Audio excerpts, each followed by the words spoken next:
Hi there. Hope you're doing well. This video I wanted to dedicate to living a balanced life, being grounded, which is a topic I feel is of extra importance during these times in which everything around us is uncertain, perhaps even chaotic. So it's really, really important that within ourselves we can maintain a certain balance, a certain um, calmness. And so I wanted to just give you in this video a few examples of what it looks like to be out of balance, and probably you'll recognize some things. And then I'm going to give you also a few examples of things that you can do to get more into balance. Now, besides the fact that this is a topic that's very important right now, another reason why I'll be talking about it is because I know firsthand what it feels like to be out of balance. So from my own experience, I can tell you what worked for me and what it looks like to be out or in of balance. So for starters, first of all, what is a balanced life? I just want to make it very clear before we do the rest of this video that a balanced life does not mean a perfect life. There's no such thing as a perfect life. We all live our lives in our own way. We all need to learn different things. We all have our own life path. But a balanced life is a life in which you can flourish as a human being. So it's a life in which you live in a certain way that will help you or support you to grow as a human being. So to start with some examples of an unbalanced life, in which you'll also see that it's pretty hard to grow, flourish, develop yourselves, is, for example, if you have a lot of stress. It's something that we probably already, all of us know. If you have a lot of stress, then first of all, it's not very healthy. It's not very good for your body. It affects your skills as well. And so if you have a lot of stress, your body cannot function properly, basically. So which means that it's not the optimal situation for you to be in. Another example of an unbalanced life is in terms of emotions, even if you are, and I'm going to say this very carefully, if you are too emotional, I'm going to explain this later, then, for example, this would mean that you are quickly triggered by something, or you get very angry for something that you don't need to get angry about, or you get very sad for something that also it's not necessary. Now, why I'm saying this very cautiously is because emotions are fine. It's all okay. Everything you experience is, whether it's anger or sadness or happiness, it's all okay. And by all means, let it out. But if you feel that the size of your response is not in balance with what actually is happening, it means that there's a disbalance. So it also means that it's not helping you. You know, if you overreact, if you get overly angry for something small, then probably it won't be helping you, because either your surroundings will be like, okay, I don't want to deal with her anymore, or probably yourself also, you'll feel in your body that it's not nice to feel super angry for something so little.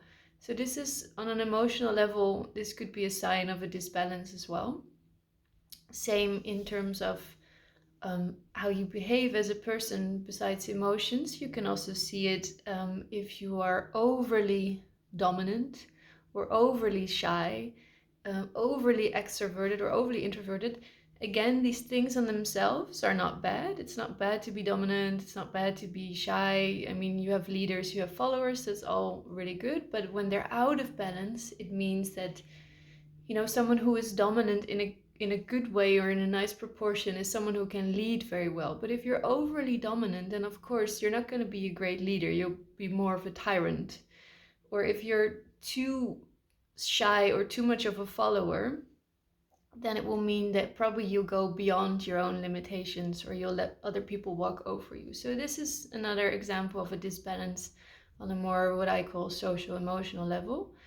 And then the third one is an example on a spiritual level. This is one that I know very well. So if, for example, you are too much with your head in the clouds, too much preoccupied with spirituality, with maybe past previous lives, with living to the greatest good, and you're sort of doing all your things to work up your energies, then it might be that your energies are literally too high in your body and you forget to keep them down there as well. So we're going to get a bit more, even more spiritual right now. I'm going to be talking a little bit about energies, which actually these energies, they play a role also in the physical level and also on the social emotional level. So that's why I think it's important that we discuss them now. If your energies are out of balance, for example, when you're too much in your head, too spacey, how I how I call it, how I used to describe myself back in the days, it means that you don't have enough energy in your lowest chakras. So the Mooladhara Chakra, the first chakra, is the one that helps you to connect to the earth. It will help you to receive energy from the earth, which is the energy we need. It's like your sort of your motor is down there, you know. If you don't get energy from there, then you'll feel tired quite easily or quite quickly. It's also the chakra that has to do with manifestation of materialistic things. So house, job, money, stuff like that. Whether you like it or not, whether you're interested in them or not, they are important because you need to live on this planet. So if you have a disbalance in energies, it can be shown in that kind of way, that you're too spacey and you have a hard time getting money or finding a house, stuff like that. It can also be if the disbalance lies somewhere else. For example, you're too dominant, as I just described. If you're too fiery, for example, too dominant, too responsive, then you might also need some earth to calm you down a bit again. Another example on a spiritual level or energy wise is if we talk in terms of feminine masculine energy or yin yang energy. So again, both are equally important. We cannot do with just one or the other, but there needs to be balance. And in the yin yang symbol, you see it very nicely. Like you have the same amount of white and black, and in the black there's a little white, and in the white there's a little black. So we need both. But if there's a disbalance within you, I mean, generally, if you're a man, then usually, not always, you have more masculine energy. If you're a woman, you have more feminine energy, but nevertheless, you have both. But in case, for example, as a woman, if your masculine energy is too much, then it might be that you have a hard time being in your feminine energy, which means could mean stuff like that you have a hard time receiving, for example. To receive is a feminine trait or a feminine energy. So it's not bad if your masculine energy is very dominant. It might just be that actually you would love to feel a bit more feminine, or you would love to be a bit more in your feminine energy. You just don't know how. So this is important to check with yourself, like where are your tendencies? Do you tend to be more like this, more like that, or in different situations do you tend to be more masculine, more feminine? There's plenty of website, plenty of information out there that will describe to you what is a typical feminine energy, what's a typical masculine energy. But it's interesting also in these times to see what is dominant in you right now. Can you actually relax and receive, be creative, which is the feminine side, which is what is necessary right now in these times. Whereas for the people who need to make decisions in the government, for example, they need to be in their masculine energy, which is making decisions, giving direction.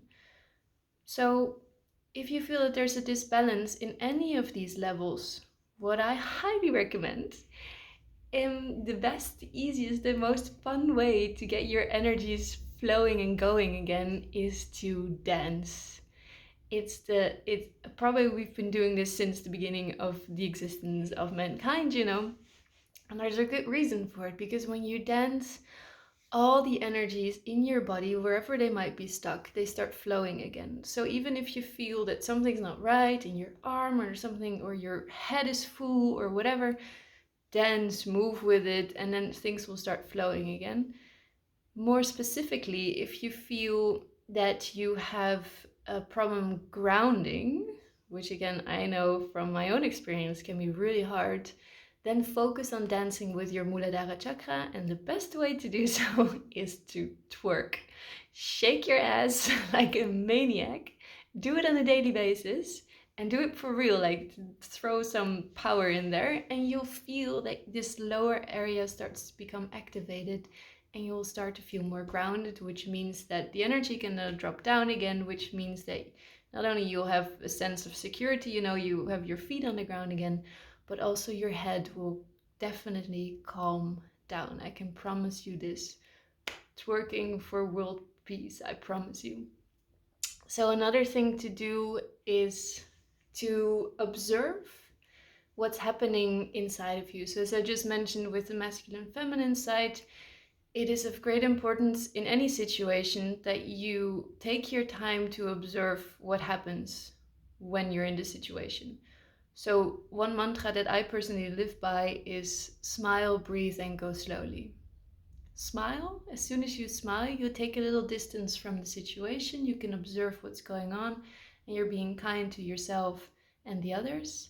Breathe, because we forget to breathe all the time. Breathe, meaning that you calm your body down a bit. You take a moment, you're in the here and the now again. And when you go slowly, it will means that you don't overreact. You won't rush. You won't go into your survival instinct, but you'll actually have the consciousness and the freedom to decide, how do I want to be in the situation? And I think this is of great importance for in the situation that we're in right now, because everything around us is so uncertain. We tend to slip back into our survival mode, like hoarding toilet paper and pasta, and feeling scarcity, like afraid that we're going to lose our money. So this is survival instinct.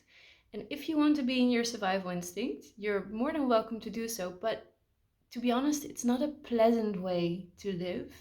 And moreover, you have the ability to go beyond survival. As a human, you can go beyond survival. So smile, breathe, and go slowly. Observe what happens, and then you can decide how you want to be, who you want to be in such a situation. And if you decide to raise your vibrations, either by being very observative and conscious, or by twerking, or both, then you'll see you have an effect on the people around you as well. And if we can lift up everyone to come out of their survival and up into the higher vibrations, it will have a massive impact on us all, and it will make this situation much more bearable and easy going for all of us. So I hope this gives you some inspiration. Keep on twerking, keep on breathing, and let me know if you have any questions.